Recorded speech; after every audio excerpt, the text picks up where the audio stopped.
Well, the reason that we threw that up there 7 weeks ago when we started this series, and then, wanted to end in the final message by reminding you about it, is that little simple song is based on a principle that anyone that knows anything at all about agriculture knows. That, eventually, if you listen to the later verses, we wanted to spare you on the later verses, but that in order to reap something, you've got to sow. You've got to sow the seed. And this is something that is taught in the Bible. Galatians 6, verse 7 is one of the places that it is located, where it says, a man reaps what he sows. In that verse right before that, it says, God is not mocked about this, okay? God is not mocked. This is the way it works, basically, is what's being said here in Galatians 6. A man reaps what he sows, just like a farmer. This time of year, here in the last couple of weeks, if you've had a chance to get out in the country, you've probably seen some guys out in their fields harvesting. If a farmer wanted to fire up his combine and go out and harvest some corn, then it was pretty necessary on his part that last spring he was out there planting corn. If he wasn't planting corn, then there would have been no reason to fire up that combine now, because unless the corn gets planted, you're not going to be able to harvest it later. And you don't plant beans and then later harvest corn out of that field. That's just not the way it works. And so this principle not only applies to agriculture, but the whole point that we've been trying to make over the last 6 Sundays and now today involving the 7th Sunday is that we're trying to show that the principle also applies to you and to me, to our lives. What do you want as far as the end result of your life? I mean, if you're going to live another 20 years, or if you're going to live another 30 years, 40 years, what do you want the storyline to read like regarding your life? What do you want the end result to be? How do you want things to play out in your life? The whole point of the matter of what we've been trying to drive home over recent weeks is that right now, your actions, your words, your attitudes, your behavior, your choices that you're making, all of this amounts to the planting of seeds. Seeds that will eventually bring about certain results. That's what the principle is that Scripture teaches. And so that's why we've talked about, in the very first message, we were talking about respect. Do you want to be respected? I'd say we'd all nod to that. Yeah, we do. But the funny thing about it, and I don't mean funny as in ha-ha funny, some of the people, or maybe most of the people that over the years that I have heard, bellyache the most about not being respected in the way they feel like they ought to be respected, are the people who kind of need to back up a couple steps and look at their own life and ask themselves, how much respect have they treated others with? Because you're going to reap what you sow. And so we talked about that several weeks back. What about the condition of your marriage? Do you want a strong marriage? Or has it been your goal all along to kind of have a iffy marriage, just hanging on by a thread? Obviously, that's not anybody's goal as far as their marriage is concerned.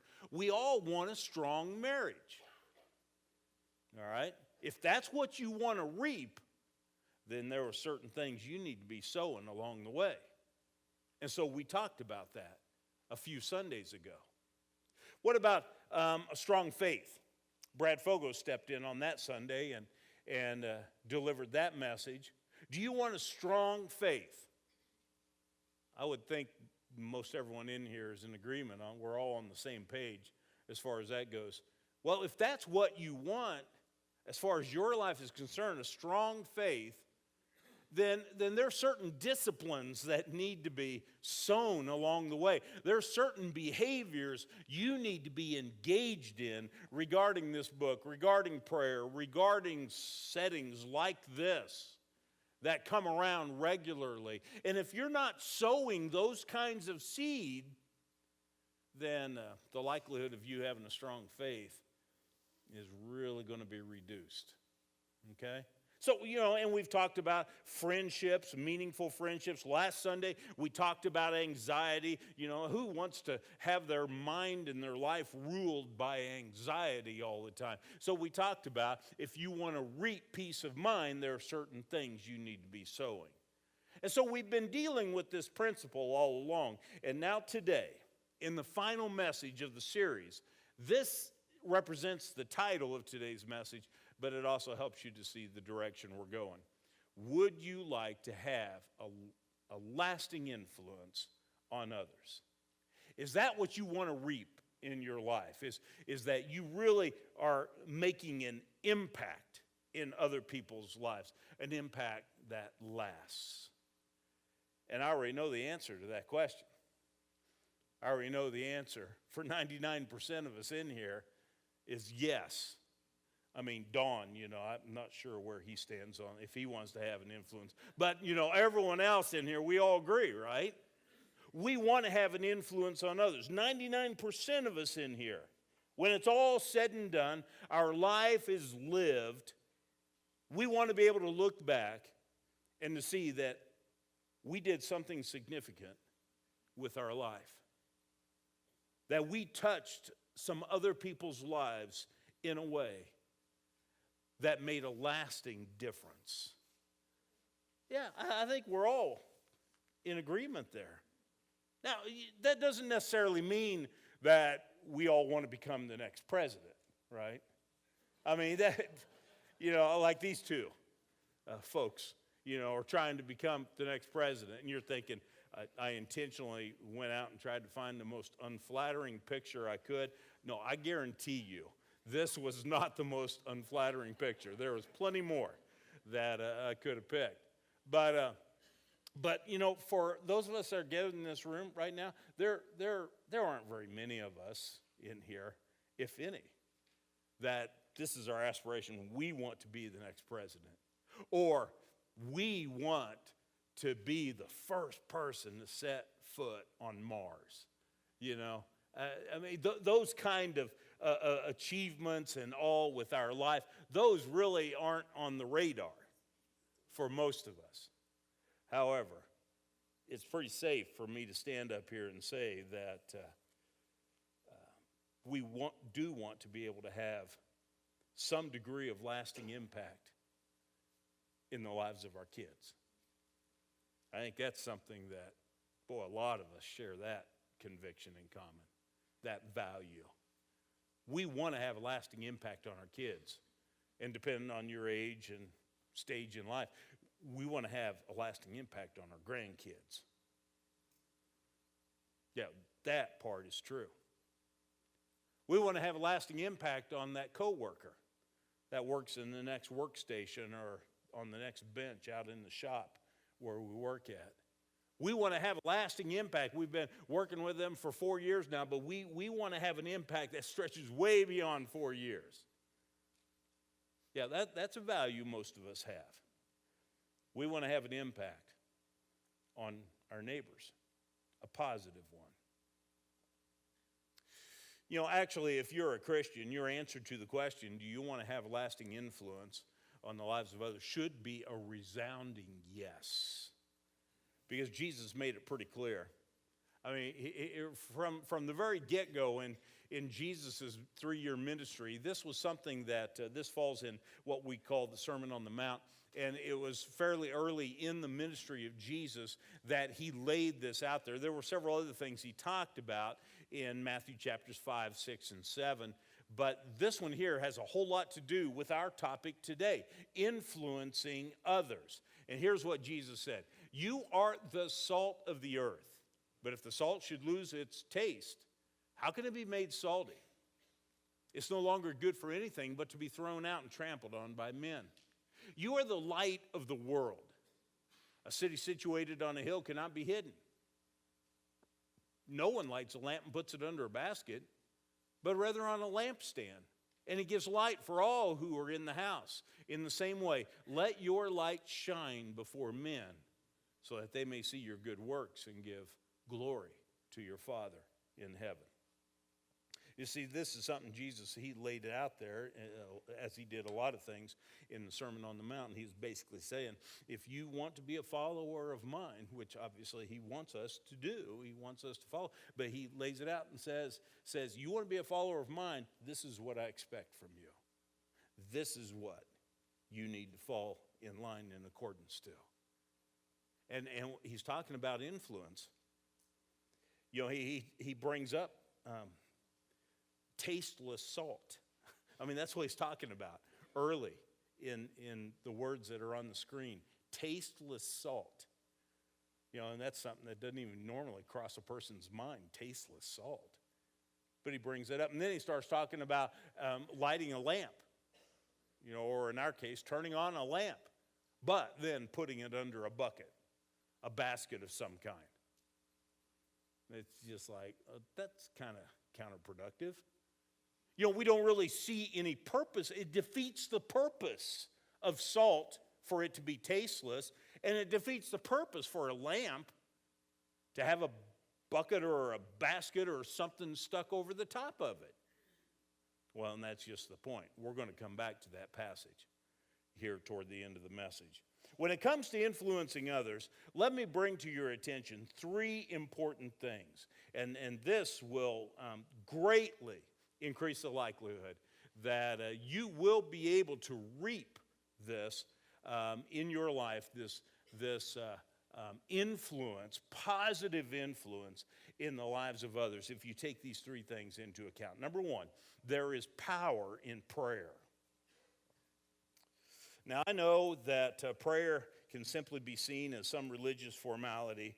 Oftentimes it does get treated that way. I know, definitely in conversation, sometimes it gets referenced in that way. We talk about saying our prayers or saying the daily prayers or telling our kids, and don't forget to, say your prayers before you go to sleep. And it almost kind of gets relegated into being some kind of a ritualistic formality that we're engaged in. Well, here's the thing. If you open the pages of the book and start looking through it, you see that that is certainly not the way prayer is presented in the Bible. Now, it is referenced on occasion to being treated that way, but it always speaks about it in a negative fashion when it is treated that way. It is not just a religious formality we are to be engaging in. In fact, you see scriptures like this that kind of open our eyes and our minds to the potential that's wrapped up in prayer. James chapter 5 verse 16 says, the prayer of a righteous person is powerful and effective. Now, I've told you before that when you find a phrase that says something about a righteous person or it uses the word righteousness, a quick way of referencing that or thinking of that in your mind is to think in regards to a person in a right relationship with God. Okay? I mean, that's basically what it's talking about. I mean, the definition and meaning of it all goes beyond that. But basically, it's talking about a person in a right relationship with God. And so the statement that James is making here in James chapter 5, which a lot of Bible scholars refer to the book of James as being the most practical book from start to finish in the New Testament. It's not a very long book, but just every single verse seems so relevant and so practical to our daily lives. In the middle of all of that, he brings up this topic of prayer, and he says, the prayer of a person who's in a right relationship with God, the prayer of a righteous person is powerful and effective. Now, I think James knew there'd be some kickback on that. I think James knew when he was writing that there'd be some people that would dismiss the notion and say, well, that obviously doesn't apply to me. And they would just kind of dismiss the thought in thinking that, well, yeah, that's talking about the Billy Grahams of the world. That's talking about the saints. That's not talking about someone like just an ordinary person like me. I could never be, no. So my prayers can't be powerful and effective.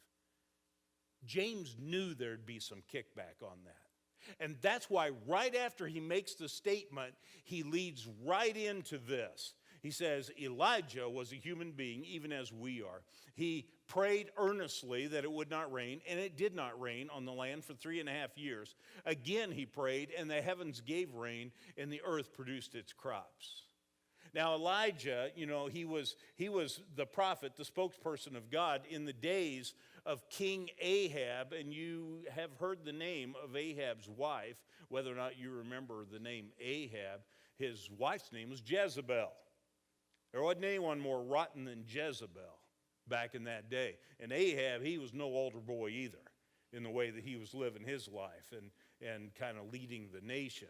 And it was in the middle of all this that Elijah was trying to get their attention and trying to get Ahab to come to a point of recognition that God is God and he should be, doing accordingly in recognition of the fact that God is the living God. But Ahab was doing his own thing. And so what Elijah did was he prayed that it wouldn't rain. He thought, well, this is going to get his attention. And he prayed that it wouldn't rain. And for a period of over 3 years, it did not rain. See, this isn't just a reference to some guy arbitrarily deciding, I'm going to pray it doesn't rain and see how long it doesn't rain. No, there was reasons behind why he prayed that. And then the whole Mount Carmel thing happened, if you're familiar with that story. And then Elijah prayed that it would rain. And as he was peeking from the top of the mountain, as he was peeking out over the sea, he saw a cloud about the size of his fist. And he started sounding the alert, people, you better get home quick. It's going to pour. And sure enough, after over 3 years of not raining, then it did rain. But both of those things was sparked by prayer. And the whole point that James is making here is that Elijah was a human being even as we are. That's another way of saying, if I was creating a translation of the Bible, I would say Elijah didn't wear any cape. Okay? He was no Superman. There wasn't anything about him that made him superhuman. He had red blood running through his veins just like you and just like me. And look at what happened when he prayed. And the whole point is he's illustrating that prayer is powerful and effective. As I said earlier, you may not have any interest in running for the presidency, but you still have a responsibility as far as the presidency is concerned. It has everything to do with what we're talking about here. 1 Timothy chapter 2, verses 1 and 2 says this, first of all, then I urge that petitions, prayers, intercessions, and thanksgivings, those are all different ways of referring to prayer. And that's a topic for another time to break all that down as to what one refers to as compared to another. But he's lumping it all together. He says, I urge that petitions, prayers, intercessions, and thanksgivings be made for everyone, for kings and all of those who are in authority. That's another way of saying for our president and all of our government leaders, so that we may lead a tranquil and quiet life in all godliness and dignity. You see, this is part of our Christian responsibility. And so I got to ask, because we're in an election year, and man, there's been a lot of coverage, and this thing is stretched out to way beyond a year, and we're ready to move on, right, to get past all of this. And we're close to a month away now to when the election is going to happen. But I've got to ask the question, in view of everything over recent months and all this stuff and all the news people talking about this and that, and now these head-to-head debates that just started this past week, and there's going to be a couple more of them, and in view of the conversations you perhaps have had with coworkers or with your spouse in the kitchen or whatever about all of this, I got to ask, have you prayed any about this election? Have you specifically made that a point of prayer anywhere along the lines here? The Bible says you should. You and I both. As believers, we should be praying for our president. We should be praying about this election. We should be praying about our leaders in this country. That needs to be something. Why? It's because our prayers can be powerful and effective. Our prayers can have influence. I mean, look at the way that whole sentence, the way that ends. It says, so that, and it's not just talking about praying for politicians and stuff like that. It starts off by saying that all of these kinds of prayers, petitions, intercessions, things be made for everyone. So it's not just limiting it to, well, that you should do this regarding government leaders. It's saying, no, this applies to everyone, but it definitely includes our president and government leaders. Why do we do it? So that we may lead a tranquil and quiet life in all godliness and dignity. You see, the whole point of the matter is prayer has impact. Prayer influences people, whether you realize it or not. It's powerful and effective. Be careful about underestimating what prayer can do. Here's another good verse in regards to it before I move on to number 2. 2 Chronicles chapter 7 verse 14 says, if my people who are called by my name will humble themselves and pray and seek my face and turn from their wicked ways, then I will hear from heaven and will forgive their sin and heal their land. Now that's a verse most of us have heard, although we probably forgot where it was found in the Bible. Well, now you know. 2 Chronicles chapter 7. Again, it's talking about how prayer can have influence and impact. And if you've been watching the news any at all in recent months, you know that our land needs to be healed. You know that. There is a definite need for healing in this country. Well, that verse tells us what we need to do if we want to see the healing happen.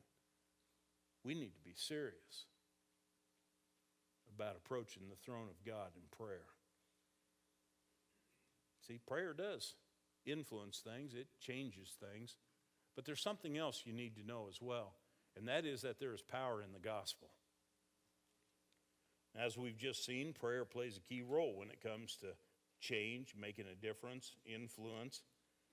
But there's more. And the more has to do with the gospel.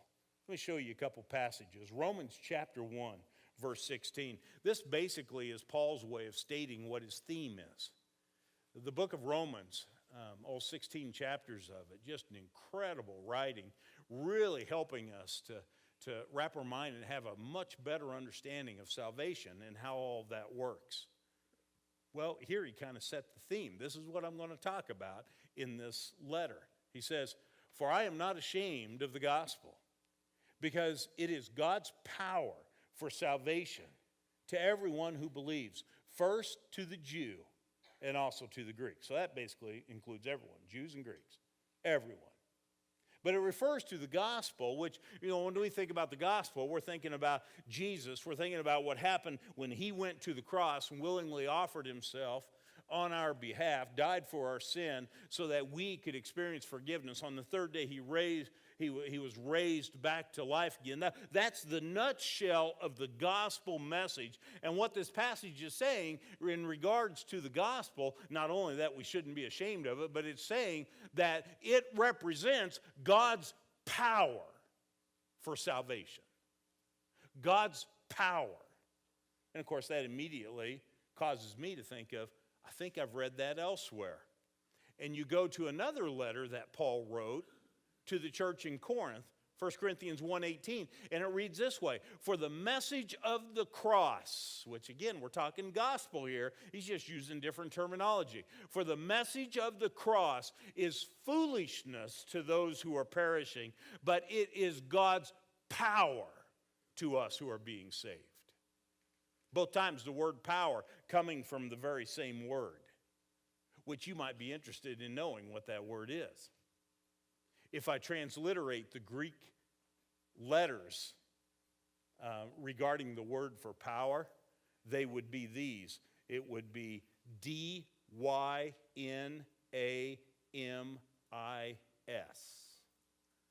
The way it's pronounced is dunamis. It's where we get the English word dynamite.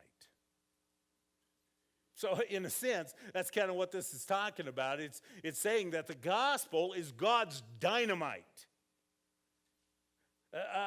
It says regarding the message of the cross, though it's foolish to some who are perishing, yet to us who are being saved, it is God's dynamite. Now, I think you would agree with me on this and when I say that dynamite can certainly impact its surroundings, right? Though you may not have firsthand experience in that, but you've seen enough old westerns and the sticks of dynamite that they seem to have there. Some of the Clint Eastwood where he's lighting and throwing sticks of dynamite and all this. Dynamite has a way of impacting its surroundings. Remember, we're talking about the gospel. The gospel can impact its surroundings. There is absolutely no doubt about that. You see, the Bible teaches that the devil has blinded the minds of unbelievers. If you need a verse specifically that references that, it's 2 Corinthians 4, verse 4. The devil has blinded the minds of unbelievers. But guess what it is? That the Spirit of God uses to open people's eyes.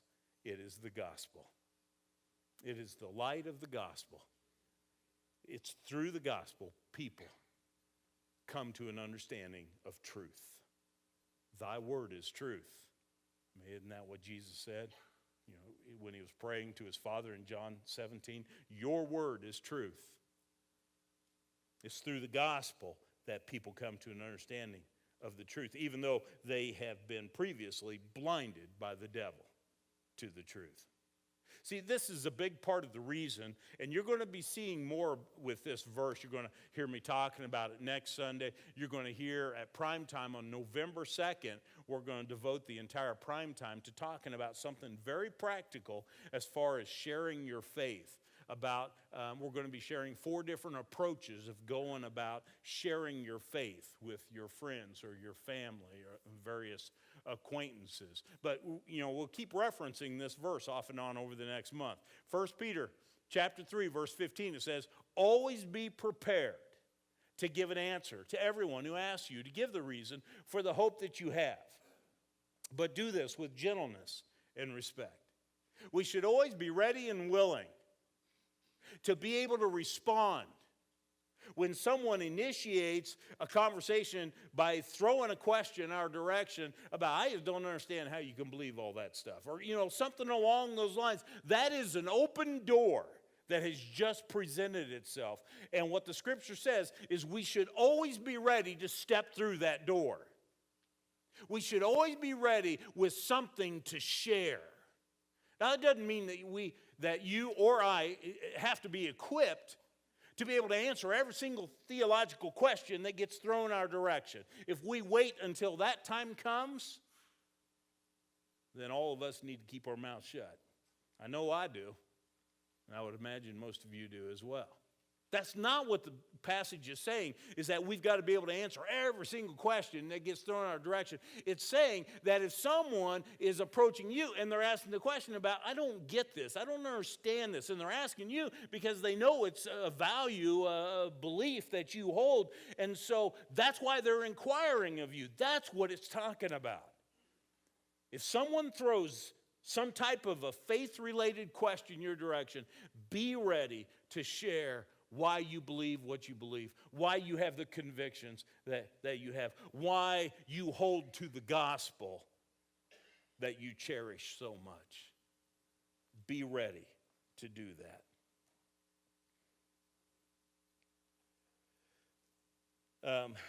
Last May, we kind of started a year-long emphasis regarding witnessing, and I told you throughout the year we were going to be touching on this and all, and that's what this message, and that's what next Sunday's message is going to do.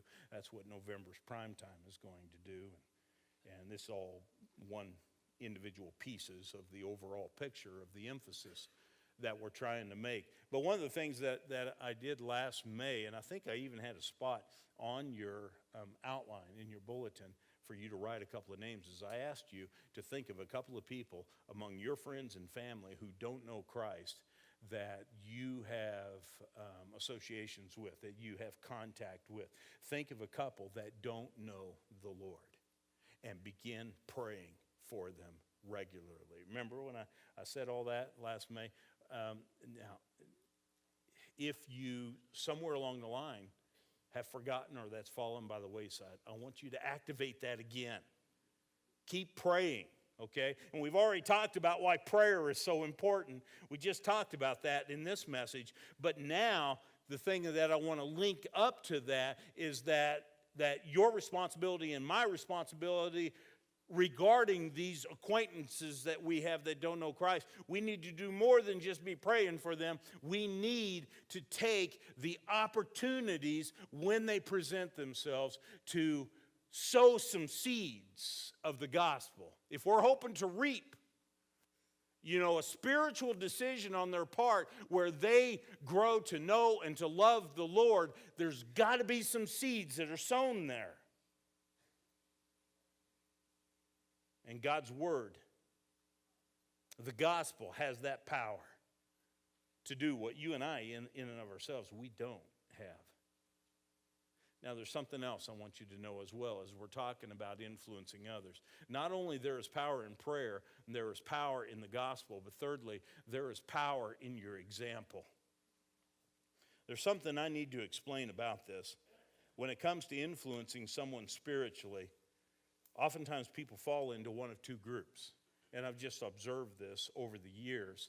And I think if you think about it, if you've been a Christian for any length of time, you would agree that you've seen this and you've heard talk somewhat similar to this, is that people, when we talk about this whole subject of our responsibility of being witnesses for Christ and all this stuff, people have this tendency of falling into one of two camps. On the one hand, there are those that are like, yeah, I'll do that. I'll speak up.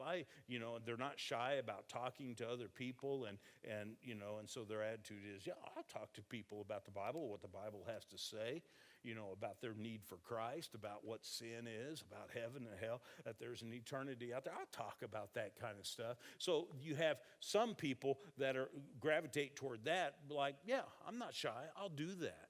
But then you have other people that are just like, talking's not my thing. I don't know as I can really, articulate things in a very clear way and all. But what I'll do is I'll witness through my example. I'll witness through the way that I live my life. Have you noticed that people have a tendency to kind of go one direction or the other direction? Now, I want to be kind in the way that I say this, but at the same time, I want to be very clear. It should not be an either-or approach for any of us. That was not God's intent. By calling us into being ambassadors for Christ and being witnesses to the world and all this stuff. Acts chapter 1, verse 8, you'll be my witnesses in Jerusalem, Judea, Samaria, and the ends of the earth. Well, Jesus didn't mean by that, hey, I want you folks over here, when you go into Judea and Samaria, I want you to talk about the gospel message. But you folks in the center sections, I want you guys to set examples. Okay, you don't need to talk, but just set the right examples. And then you folks, I don't know what to do with you folks. So that's not the way that it was intended. That it's an either or. Rather, instead, it is to be a both and. If you talk the talk, but don't walk the talk, your words are hollow. I mean, just think about this. You know this deep down inside. If you talk the talk, this is truth, this is, what we're supposed to do, this is, what Jesus did when he died on the cross. If we talk the talk, we do a good job of talking it, but we're certainly not walking it. Our words will be hollow because our words lose credibility. Because people are having a hard time hearing what we're saying because they're so busy watching what we're doing. It's contradicting what we're saying. So just talking the talk, that doesn't work. But then on the other hand, if you walk the walk but don't talk the walk. You just walk the walk. And that's the way you approach life. You're a good person. You'll bend over backwards, help people. You'll go the extra mile. You'll serve people. If you see a need, you'll do what you can to reach out and meet the need. You know, you're going to walk the walk. But if that's as far as it goes, what are people going to conclude around you? They're going to conclude, wow, he's a nice guy, period. Or maybe they'll say, wow, she's a nice person. I bet her parents were nice people too, period. They'll just conclude that you're a nice person. And is that really going to have any lasting influence on someone? Is that really pointing anybody in a direction that is going to be impactful in their lives? Not really. The gospel is most powerful when a person shares it and lives it. When that combination is at play, that's when the gospel really shines the brightest. The message that we carry and the manner in which we live, there should be consistency there. One reinforces the other. That's the way it should be. There shouldn't be a gap. So don't allow your lifestyle to neutralize your message. I told you we'd come back to this. Matthew chapter 5. Yeah, it fills the screen, but let me read it again because it's that important. You are the salt of the earth. But if the salt should lose its taste, how can it be made salty? It's no longer good for anything but to be thrown out and trampled on by men. You are the light of the world. A city situated on a hill cannot be hidden. No one lights a lamp and puts it under a basket, but rather on a lampstand, and it gives light for all who are in the house. In the same way, let your light shine before men, so that they may see your good works and give glory to your Father in heaven. What Jesus was saying here has everything to do with influence. That you and I are to be influencers on others. And if you doubt that in any fashion, even in view of everything we've talked about so far, just look at the way the passage ends. After talking about being the salt of the earth, after talking about being the light of the world, it gives the reason why behind all of that. So that they may see your good works and give glory to your Father in heaven. Basically, it's talking about so that people will be influenced to love the Lord like you love the Lord, to serve him and worship him like you serve him and worship him. You see, the passage has everything to do with influence. In its very basic usage, salt enhances flavor. Salt kind of gets a bad rap, today, but salt enhances flavor. And light has a way of illuminating things. And when you stop and you think about their uses, light and salt, in their most common uses, neither one of them is intended to draw attention to itself. Salt is not intended to draw attention to itself. If you're salting something that you're eating and man, the salt has got all of your attention, you've got too much salt there. You've just overdone it. And if you turn a lamp on and put it on a stand and you can't see anything but that lamp, then you need to get a lower wattage bulb, or you need to put it in a different place, or get a taller stand or something or other. You see, the lamps, lights, or salt, these aren't intended to be drawing attention to themselves. They're there to help people to perceive, to understand how good the gospel is, and to be able to understand it and to be drawn toward it. That's what it's about. There's a lot of ways that you can go about having influence in the lives of other people. A lot of ways. But there is nothing bigger. There is nothing more impactful than influencing someone to Jesus Christ. Plain and simple. That's the bottom line. That's the most impactful thing that you or I can ever do with our influence. I want to close with a little story. It's a story some of you know better than I do, because I've kind of gotten into the whole Apple thing a little late, all right? I know the PCs, Apple computers, that whole verbal battle, and man, I've given some Apple people hard time over the years. But that slippery slope started when I got an iPhone several years ago. And it was like, this is pretty cool. And then I got an iPad. And it's like, this is nice. And now I've got a notebook computer, a MacBook. And it's like, boy, I'm not 100% converted, but, I'm just, the trend is pretty obvious there. It has to do with Apple computers. It's a story, like I said, that's been written in a couple of autobiographies, and some of you here heard it. It involves Steve Jobs. Back in the early 1980s, he's one of the co-founders of Apple Computers, and it was back in 1982, 1983, right around in that time, that he recruited John Sculley, to become, like a chief executive with Apple Computers. However, at that time, John Sculley was a chief executive with Pepsi Cola. All right, I mean, he was making big money there. Pretty significant position that he had in that company. Well, anyway, Steve knew that Apple Computers was about to explode with growth, and so he knew he needed to hire an experienced executive to provide some of the overall leadership with all of this new growth that was starting to happen. And so he took John Sculley and basically started wining and dining him. And I mean, it was more than just a meeting or two. It spread out over weeks, even months, that he was spending time around John Sculley and just preparing for the big ask, the big question, to try to get him to change over.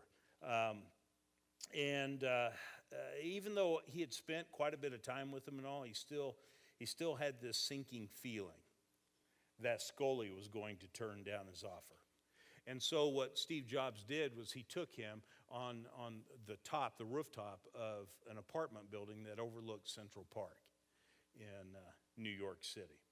And he started into what basically he saw as being his last-ditch effort of asking John Sculley to become a chief executive with Apple Computers.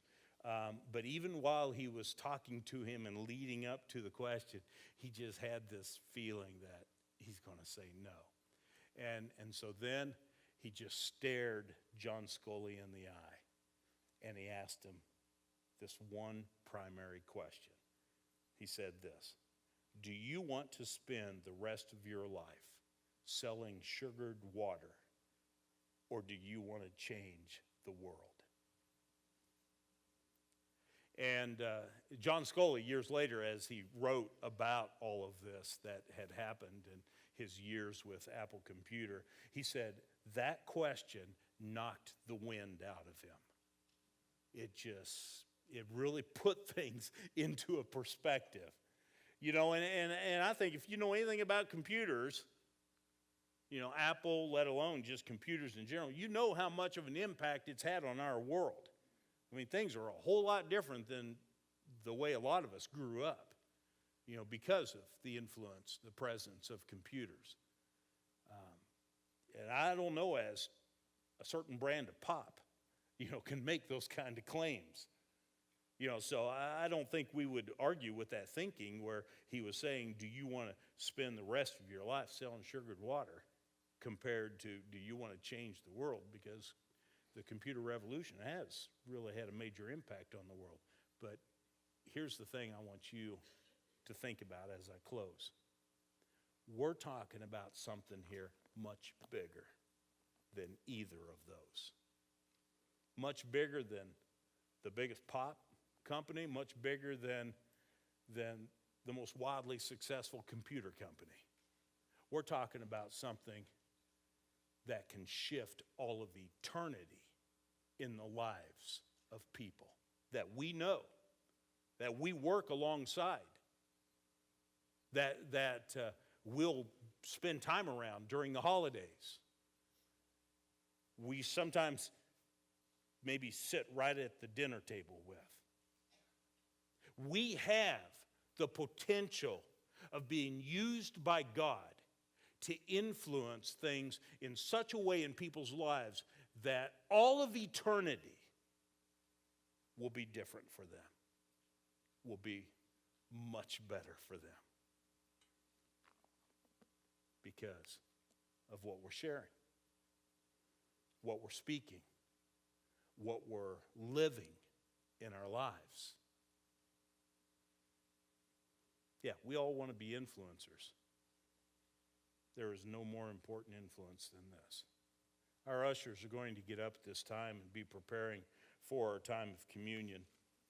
And while they are preparing for that, I want to ask that you would bow with me and we will prepare our hearts during this time. Okay, let's pray.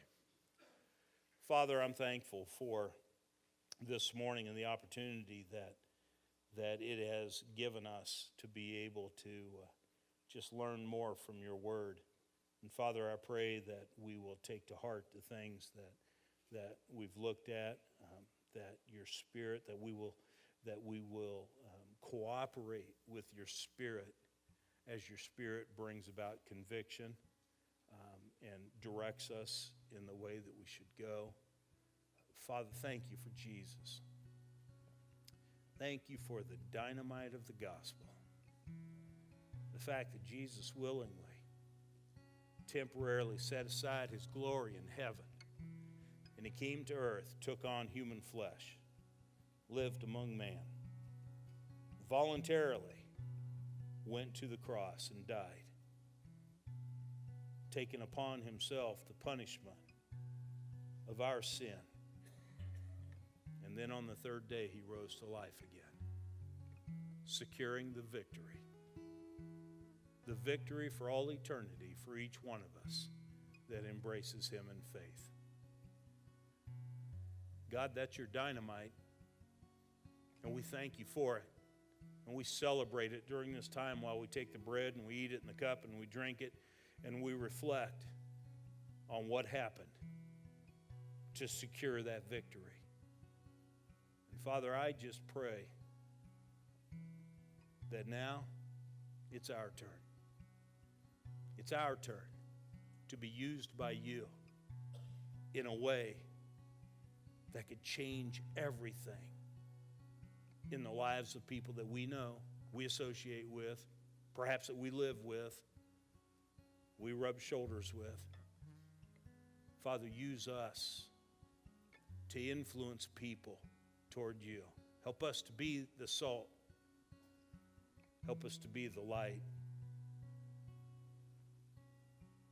that attracts people and illuminates the truth. Might that be to your glory. It's in Christ's name I pray. Amen.